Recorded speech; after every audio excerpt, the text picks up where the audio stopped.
जिससे वर्ल्ड की 69% पॉपुलेशन डरती है, उसका टेक्निकल डेफिनेशन है irreversible cessation of all brain functions, which means brain dead होना ही अल्टीमेट डेथ कहलाता है। और इसीलिए अगर ब्रेन को किसी तरीके से रिस्टोर कर लिया जाए तो हम अमर हो सकते हैं। बट ब्रेन इतना डेलिकेट ऑर्गन है कि इसे टच करने से ही इसके कई न्यूरॉन्स मर जाते हैं। ब्रेन के क्रेनियल नर्व्स को भी किसी और सिस्टम या बॉडी के क्रेनियल नर्व से जोड़ना फिलहाल बायोलॉजिकली इम्पॉसिबल है। एक अमेरिकन न्यूरोसर्जन थे by the way, Robert white के नाम से। इन्होंने एक ऐसा एक्सपेरिमेंट अटेम्प्ट किया था जिसमें इन्होंने एक बंदर के सर को दूसरे बंदर के धड़ से जोड़ दिया, लेकिन इस एक्सपेरिमेंट के महज 8 दिनों बाद ही उस बंदर की मौत हो गई। अब भले ही एक्सपेरिमेंट फेल हो गया, डोंट वरी, आज क्वांटम मैकेनिक्स ने कॉन्शियसनेस की मदद से इमॉर्टल होने का एक रास्ता खोज निकाला है। बेसिकली कॉन्शियसनेस हमारे ब्रेन में डेवलप होता है, जिसे इस्तेमाल करके हम अपनी आसपास की चीजों को पर्सनल लेवल पर समझ सकते हैं। सो consciousness is like an operating system of the brain, और इसी के जरिए हमें खुद की एक इंडिविजुअल पर्सनैलिटी भी मिलती है। तो अगर किसी का कॉन्शियसनेस कॉपी कर लिया जाए तो उसका पूरा लाइफ टाइम का डेटा, उसके सोचने का तरीका, उसकी फेवरेट चीजें एटसेट्रा एटसेट्रा हमेशा हमेशा के लिए एग्जिस्ट करेगी और वो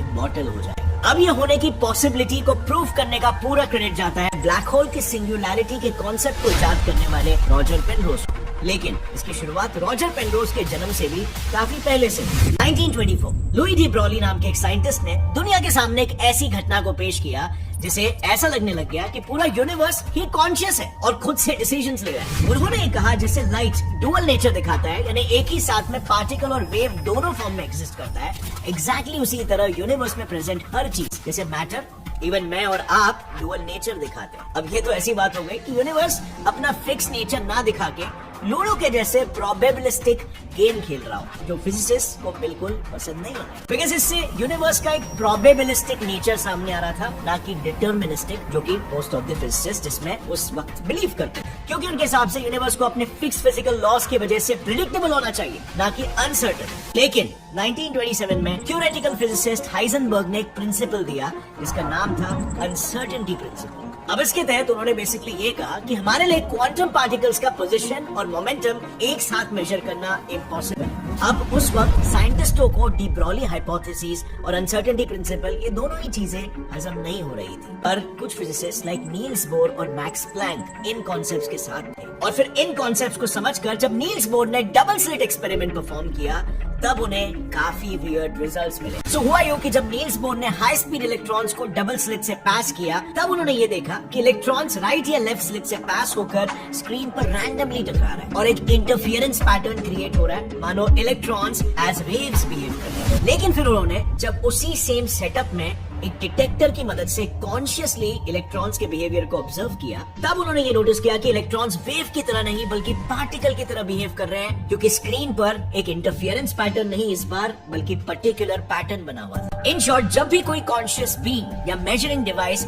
इलेक्ट्रॉन की एक्टिविटी को कॉन्शियसली मॉनिटर करता है, या फिर फिजिक्स की भाषा में जैसे कह सकते हैं मेजर करता है एक्टिवली, तो electrons for some weird reason अपने वेव स्टेट से पर्टिकुलर स्टेट में ट्रांसफॉर्म हो जाते हैं, पार्टिकल बन जाते हैं। और इसीलिए 1932 में फिजिसिस्ट वॉन नॉयमैन ने साइंटिफिक कम्युनिटी के सामने एक जनरलाइज स्टेटमेंट पास किया। उन्होंने कहा कि जब भी कोई कॉन्शियस क्लासिकल ऑब्जेक्ट या apparatus के थ्रू हम क्वांटम ऑब्जेक्ट्स को देखते हैं तो क्वांटम सिस्टम अपना रूप बदलता है और वो एक नए सिस्टम में तब्दील होता है। अब क्योंकि कॉन्शियसनेस एक काफी इंटरेस्टिंग टॉपिक था और क्वांटम मैकेनिक्स के साथ लिंक करके कॉन्शियसनेस के एग्जिस्टेंस का आंसर मिलते दिख रहा था, बस फिर क्या था, काफी सारे साइंटिस्ट, यहाँ तक कि जाने माने क्वांटम फिजिसिस्ट एरविन श्रोडिंगर भी इसमें कूद पड़े और उन्होंने सीधा क्वांटम पार्टिकल्स के लिए एक वेव इक्वेशन डिराइव किया। ये इक्वेशन बेसिकली ये बताता था कि कोई पार्टिकल लेफ्ट जाएगा या राइट, बट इस इक्वेशन का एक तीसरा स्टेट भी था कि पार्टिकल दोनों डायरेक्शन में जा सकता है अनटिल एंड अनलेस उसका वेव फंक्शन किसी कॉन्शियस मेजरमेंट के चलते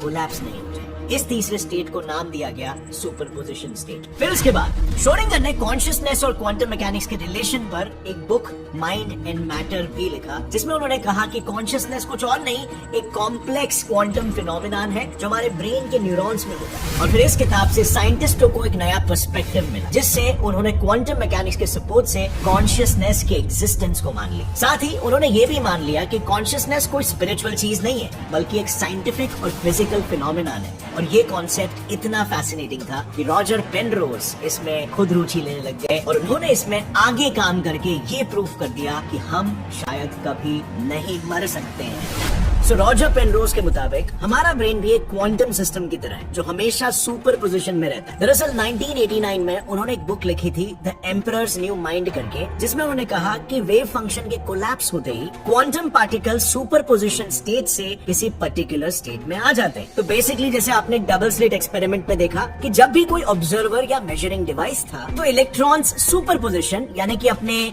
वेव जैसे स्टेट से वो एक पार्टिकल जैसे स्टेट में कन्वर्ट हो जा रहे थे। इसे बेसिकली कहते हैं वेव फंक्शन कोलैप्स। इसी तरह हमारा ब्रेन भी एक क्वांटम सिस्टम है जो सुपर पोजिशन स्टेट में होता है और जैसे ही उसका वेव फंक्शन कोलैप्स होता है कॉन्शियसनेस जन्म ले लेती है। फॉर एग्जाम्पल अगर मैं बोलूं एप्पल, तो आपके ब्रेन का वेव फंक्शन जो सुपर पोजिशन स्टेट में था वो कोलैप्स हो गया into a particular state, into a particular thought. उसके बाद वो एप्पल के बारे में सोचने लगेगा बिल्कुल जैसा क्वांटम वर्ल्ड में होता है। But there is a catch here. कुछ लोग एप्पल फ्रूट सोचेंगे, कुछ लोग उसकी स्पेलिंग सोचेंगे, कुछ लोग को मे बी फोन दिखेगा और कुछ लोग उसके शेप एंड कलर के बारे में सोचेंगे, क्योंकि हम सबका कॉन्शियसनेस एक दूसरे से बिल्कुल अलग है, जिसकी वजह है हमारे डिफरेंट ब्रेन्स। और अगर और डिटेल में हम जाएं तो हमारा डीएनए, देखो पूरी दुनिया में सबका डीएनए 98% तो सेम ही होता है और बचे हुए 2% ही सिर्फ हमें अलग बनाते हैं, जो मोस्टली न्यूरोलॉजिकल सिस्टम में एक्सप्रेस होता है। अब अगर देखा जाए तो डीएनए के अंदर 300 करोड़ न्यूक्लिक बेसेस होते हैं और इसीलिए इसका 2% इज स्टिल 6 करोड़, यानी 6 करोड़ डिफरेंट न्यूक्लिक बेसेस के परम्यूटेशन कॉम्बिनेशन के हिसाब से हर इंसान दूसरे से 2⁻⁶,000 टाइम्स डिफरेंट हो सकता है, जो यही दर्शाता है कि एक इंसान के दिमाग में इन्फिनिट नंबर ऑफ थॉट्स चलते रहते हैं, just like in a super position state. और कॉन्शियसनेस इसी सुपर पोजिशन स्टेट यानी इंटरफियरेंस पैटर्न से एक पर्टिकुलर स्टेट यानी पर्टिकुलर पैटर्न में आने से आती है। अब ये कॉन्सेप्ट काफी प्रॉमिसिंग था, बट इसमें सिर्फ एक प्रॉब्लम थी। पेनरोज के हिसाब से हमारे ब्रेन के न्यूरॉन्स क्वांटम सुपरपोजिशन के लिए काफी बड़े और इतने बड़े स्ट्रक्चर्स में सुपरपोजिशन होने के चांसेस काफी इम्पॉसिबल है। इन शॉर्ट, कॉन्शियसनेस का मैकेनिज्म तो था थियरी में, पर ब्रेन में कोई स्ट्रक्चर नहीं था जो क्वांटम मैकेनिकली कॉन्शियसनेस को जन्म दे सकता। और लगभग अगले 10 सालों तक ये पर्सपेक्टिव खो गया था क्योंकि बात आगे नहीं बढ़ रही थी, अंटिल एनेस्थीसियोलॉजिस्ट स्टुअर्ट हैमेरॉफ ने पेनरोज की बुक पढ़ी और उन्होंने एक इम्पोर्टेंट डिस्कवरी करे उन्हें मेल किया। उन्होंने पेनरोज से कहा कि आपका पर्सपेक्टिव पॉसिबल है अगर वो न्यूरॉन्स के बजाय उनके अंदर मौजूद माइक्रोट्यूब्यूल्स के जाल को कंसिडर करें। हैमरॉफ के अनुसार न्यूरॉन्स अपने सिनेप्टिक टर्मिनल्स पर जो न्यूरोट्रांसमीटर्स रिलीज करते हैं वो न्यूरॉन्स के अंदर इन माइक्रोट्यूब्यूल्स के ऊपर ट्रैवल करते हैं। ये माइक्रोट्यूब्यूल्स चारों दिशाओं में फैले होने की वजह से सिग्नल ट्रांसमिशन की पॉसिबिलिटीज इन्फिनिट होती है, बिल्कुल क्वांटम मैकेनिक्स की तरह। अब इन इन्फिनिट पॉसिबिलिटीज के वजह से माइक्रोट्यूब्यूल्स किसी भी दिशा में जाकर न्यूरोट्रांसमीटर रिलीज कर सकते हैं, बट जैसे ही हम किसी पर्टिकुलर चीज के बारे में सोचते हैं वो इन्फिनिट पॉसिबिलिटीज कोलैप्स हो जाती है और न्यूरोट्रांसमीटर एक पर्टिकुलर दिशा में ट्रैवल करने लगते हैं। फिर वो माइक्रोट्यूब्यूल्स उस डायरेक्शन में न्यूरॉन को रिलीज करते हैं जिससे हम उस पर्टिकुलर चीज के बारे में सोच पाते हैं। Brilliant explanation, right? बट आज भी काफी सारे साइंटिस्ट, फिजिसिस्ट और फिलोसोफर्स इस रिसर्च में बिलीव नहीं करते। उनके हिसाब से कॉन्शियसनेस एक फिजिकल फिनोमेनन है ही नहीं और इसीलिए उसे क्वांटम फिजिक्स से स्टडी नहीं किया जा सकता। वहीं पर दूसरी तरफ इलॉन मस्क है जो पेनरोज की तरह कॉन्शियसनेस को एक फिजिकल क्वांटिटी मानते हैं। इनफैक्ट उन्होंने एक इंटरव्यू में ये तक बोल दिया था कि कॉन्शियसनेस कॉपी किया जा सकता है और वो ऐसे हवे में ये बात नहीं कर रहे क्योंकि वो खुद न्यूरोलिंक के जरिए इसी चीज पर काम भी कर रहे हैं। न्यूरोलिंक बेसिकली एक 3072 इलेक्ट्रोड से बनी हुई चिप है जिसे ब्रेन में इम्प्लांट किया जाएगा, जिससे ब्रेन एक कंप्यूटर से कनेक्ट हो पाएगा। इनफैक्ट इसे एक बंदर पर सक्सेसफुली टेस्ट भी किया गया है। इस वीडियो में आप देख सकते हो कि न्यूरोलिंक इम्प्लांट करने के बाद कैसे वो मंकी अपने ब्रेन के जरिए ये गेम को कंट्रोल कर रहा है। एंड आई नो इस एक्सपेरिमेंट को देखने के बाद आपको यही लग रहा होगा कि कॉन्शियसनेस को रीड करना काफी स्पेक्युलेटिव है, लेकिन लॉजिकली न्यूरोलिंक अगर किसी इंसान के 50% न्यूरोट्रांसमीटर्स को भी अगर ट्रेस कर ले तो ये कॉन्शियसनेस को समझने का एक बहुत ही बड़ा स्टेप होगा। और इसके अलावा अगर रॉजर पेनरोज और स्टुअर्ट हैमरॉफ की थियरी प्रैक्टिकली करेक्ट है और कॉन्शियसनेस को एक्सप्लेन कर देती है, फिर तो न्यूरोलिंक की मदद से हमारा अमर होना, डिजिटली अमर होना इज कम्प्लीटली पॉसिबल, वो भी विद 2 सिंपल स्टेप्स। सबसे पहला, हमारे डेथ के पहले ब्रेन्स को कॉन्शियसनेस स्कैनर से स्कैन और कॉपी किया जाएगा। और फिर एक ह्यूमनॉइड या ह्यूमन साइबॉर्ग या होस्ट कंप्यूटर पर हमारे कॉन्शियसनेस को अपलोड किया जाएगा और उसे हमेशा के लिए प्रिजर्व कर दिया जाएगा until it can be used in any other entity.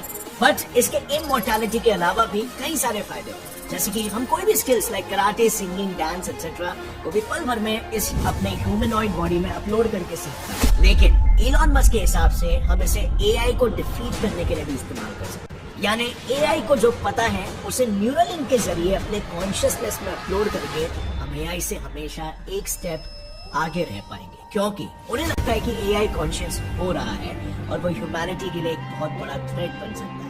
इस वीडियो से आपको कुछ भी नया सीखने मिला, कॉन्शियसनेस के बारे में आपका कॉन्सेप्ट क्लियर हो गया, आपको मजा आया और फाइनली आप ये समझ गए कि कॉन्शियसनेस को साइंस एक्सप्लेन कर सकता है और क्रिएट भी कर सकता है इन द नियर फ्यूचर। एक लाइक जरूर ठोकना, चैनल को सब्सक्राइब कर लो और बेल नोटिफिकेशन दबाओ ताकि आगे आने वाली हमारी कोई भी वीडियो की अपडेट आप मिस ना कर सकें। सी यू नेक्स्ट टाइम। जय हिंद।